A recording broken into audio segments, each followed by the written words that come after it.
அதாவது சோஷியல் ரெஸ்பான்சிபிளா நீங்க ஒரு விஷயம் பண்றப்ப அது இன்னுமே அங்கீகரிக்கப்படுது மக்கள் மத்தியில.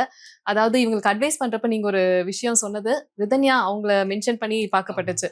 சோ அந்த அது விஷயங்கள் எப்படி அந்த சார்? ஆடியோலாம் நான் கேட்டப்போ எங்களால தூங்கவே முடியல. அது என்ன மாதிரியான ஒரு கொடூரம்னு தெரியல அது. அந்த ஆடியோ கேட்கும்போது ஒரு அது அதாவது பெற்றோர்களுக்காக சரி, அப்ப நெறைய பேருக்கு நடந்திருக்கு.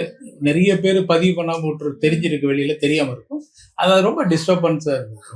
நான் இவ்வளவு குடுக்குறேன் அப்படின்னா, குடுத்து ஒரு பொண்ணு வாழ்ந்துட முடியும்னா, அது பேரு வாழ்க்கை.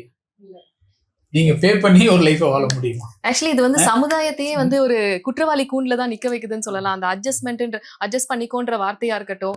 அப்புறம் பேரண்ட்ஸ் ஈகோ. ஒருவனுக்கு ஒருத்தி இந்த மாதிரி விஷயங்கள் சமுதாயத்தினால தானே அந்த பெண்ணுக்கு திணிக்கப்பட்டுச்சு.